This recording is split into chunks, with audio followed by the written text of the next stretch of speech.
There was only one place on the North American continent where the expansion of the 19th century frontier was not only halted but temporarily reversed.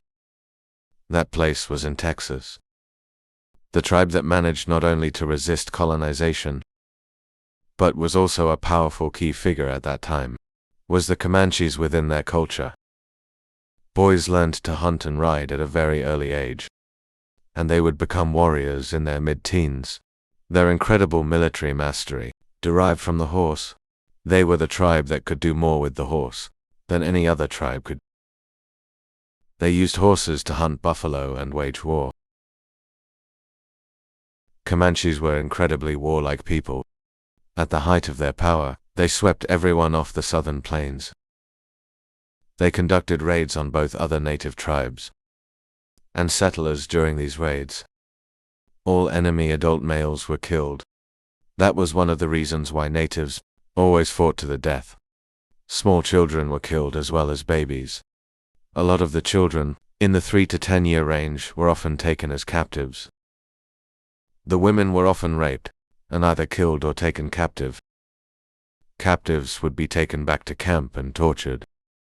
Tortures include cutting off parts of the body, tortured by fire, and gang-raping women. Many other tribes completely abandoned the southern plains, rather than continuously fight with them. The Tonkawa tribe was nearly exterminated by the Comanches, and some of the leftovers of that tribe later became scouts of the United States Army, helping to track down their arch-enemies. Long before the conflict with American settlers in Texas, Comanches made life miserable, not only for the Spanish colonists, but also for the Plains Apaches. The Comanches rode the southern plains to hunt buffalo and raid the Lipan. Apaches took the full force of their attacks and were driven from the Texas plains before the first Anglo-American settlers came. They were forced from their original homeland by the Comanches and ended up settling in New Mexico, Arizona, and far west Texas. On the other hand, the formed a strategic alliance with the Comanches, often warring and hunting with them. The first contact between the Spanish settlers and the Comanches happened in early 1758. A large group of mounted natives, unknown to the Spanish, drove off the herd of horses that grazed between San Antonio and the mission the Spaniards had built for converting Apaches.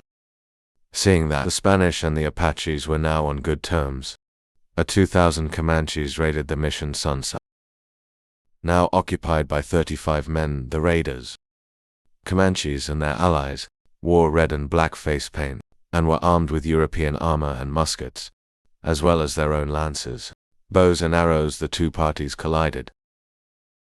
Grossly outnumbered by the natives, the Spaniards were slaughtered. The Comanches cut the scalps from the dead soldiers, waving their bloody trophies. They then proceeded to loot and burn the mission. That was the first of many conflicts between the Comanches and the settlers. In the following years, all the people in those settlements knew what a Comanche raid was and what it meant. The Comanches raided for horses, mules, and captives across the Southwest in the 18th and early 19th centuries, but until the 1820s. The Spanish and Mexican settlements and ranches in Texas were their principal targets. In 1836, a 9-year-old girl named Cynthia Ann Parker was kidnapped during a Comanche raid in North Texas. She was strapped onto the back of a horse and taken north, back into the plains where the powerful tribe lived. Parker later became a full member of the Comanches. She eventually married a highly respected Comanche chief and gave birth to 3 children, including Quanah Parker, who would grow up to become the last free and one of the greatest Comanche leaders. In the mid-1800s, they began to raid deep into Mexican territory. Even coming close to Mexico City, they would raid under the Comanche moon, meaning they preferred to raid at night, in full moon, so that they would have better visibility. The most famous Comanche raid is the Great Raid of 1840. The raid came as a retaliation for the Council House fight, a tragic incident that occurred in San Antonio in the spring of 1840 when Texas officials attempted to arrest a Comanche peace delegation, while the two sides were attempting to make peace and exchanged captives. Fighting broke out and 35 Comanches, including 12 chiefs, were killed. The remaining 30, primarily women and children, were imprisoned by the Texans.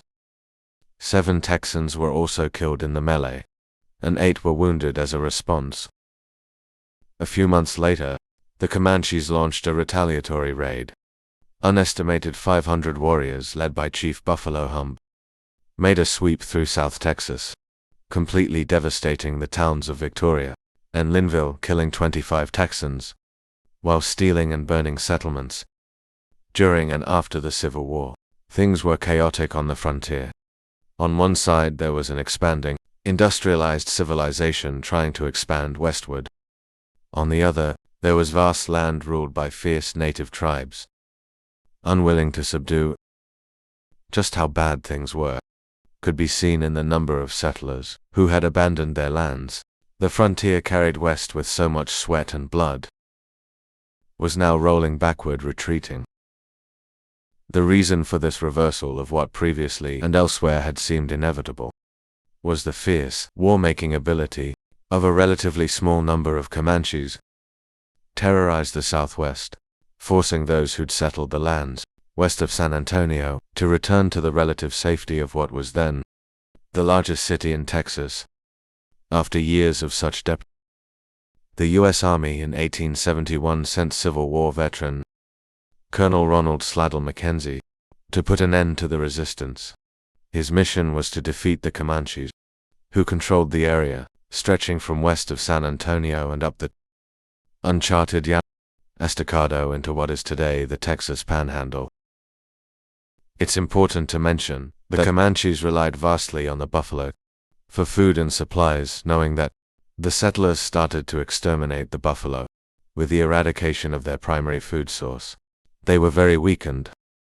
In a series of bloody conflicts over the next few years, known as the Red River War, the U.S. Army managed to defeat the Comanches and the Kiowas, therefore forcing them into a reservation in Indian Territory, today Oklahoma. Thank you for watching. If you like the content, please consider sharing the video and supporting the channel on Patreon. We've also launched our merch, so make sure to check it out. The link is in the description.